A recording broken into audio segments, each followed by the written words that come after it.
If you don't change your physiology, you won't get anything.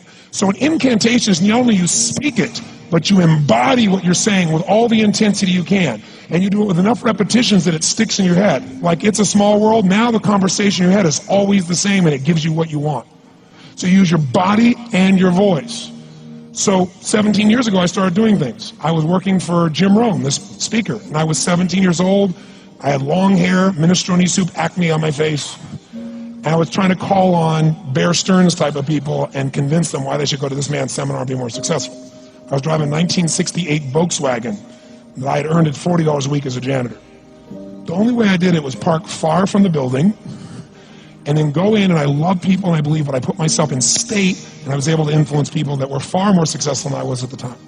I would do something that I still do backstage and have done for 23 years because I don't hope I'm going to be in a good state, I demand it.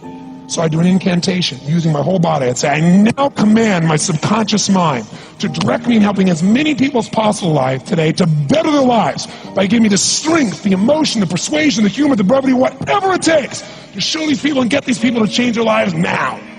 And I would do that literally driving in my Volkswagen to a meeting in LA on the freeway for 40 minutes. People are looking at me, I'm screaming at the top of my lungs. They're going, I know he's a serial killer, I know he is. But by the time I entered that room, when two people meet, if there's rapport, the person who's most certain will always influence the other person. And I was totally certain, and they were trying to get revved up to certainty. Do you agree with this, yes or no? I do another one because I was poor. I changed my mindset. I kept doing things, but I never got beyond it. I'd say God's wealth is circulating in my life. His wealth flows to me in avalanches of abundance. All my needs, desires, and goals are met instantaneously by infinite intelligence, for I'm one with God and God is everything. And I would imagine the abundance of my life, and I would feel so grateful. And a year later, I went from making $38,000 a year to making $1 million a year in 1 year. How do you get better? How do you know, listen, I was good today, but I want to be great? What are the metrics you use? I mean, is there data you get back? How do you improve? Well, we have all the social media data, which we use big data to take a look at, but I also look at it individually because there's nuances that you pick up in that way. So I feed that, look at that. But my biggest piece is watching the audience, and then, every day of my life I get feedback. I'm walking down the street, a dozen people come and tell me these beautiful stories, how their life has changed. And very much like she shared earlier, they'll give me way too much credit. So I always straighten out and go, look, you did this, I'm glad I got the help. And I try to keep that balance with everybody. But my measurement is both emotional state impact as well as execution. Did they lose 20 pounds? Did they go turn their business around? My business is organized around, I really want to help people improve all the areas of their life, but there's about 7 that matter the most. It's your body, it's your emotions, it's your relationships, it's the way you manage time, it's finances, it's your work, and it's the spiritual side of life. And so what I spent my life doing is modeling people that are the best in the world. You find a couple who've been together for 65 years in their 80s, late 80s, and they're still making love and passionate, not just hanging out.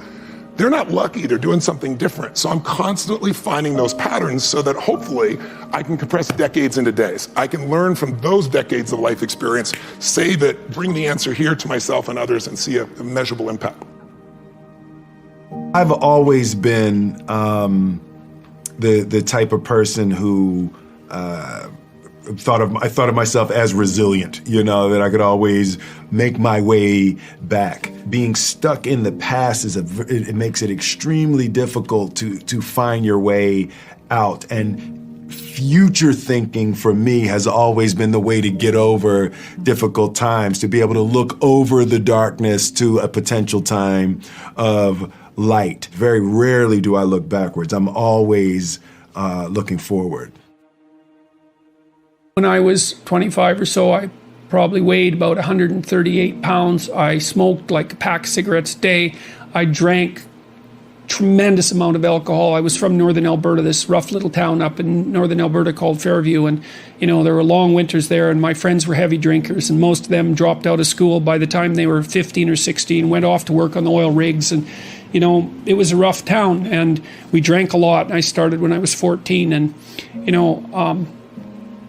so I had a lot of bad habits, let's say, and things and I wasn't in great shape physically, and I was also still intellectually obsessed as I am now, and so that would have been that would have been in 85. But I decided around then, about 85, 84, something like that, maybe a little earlier, that I was really going to try to get my act together.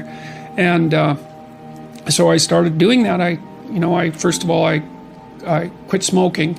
Well, that took a long time because I eventually had to quit drinking too in order to quit smoking. And I started working out, started playing sports, which I'd never done. I had a fine time when I was a kid, but I needed really to get disciplined. And I had to do it because I was working on these hard problems that I've been discussing with all of you, and I've been working on them really, obsessively since I was probably about 18, maybe even earlier than that. And got to the point around 25 when I was in graduate school trying to get my PhD, so doing all my research. Like, I published 15 papers by the time I graduated with my PhD, which was by a fairly large measure the most papers that any graduate student at that time had ever published at McGill. I think that's right. It might have been twice as many, or maybe twice as many, maybe even 3 times as many.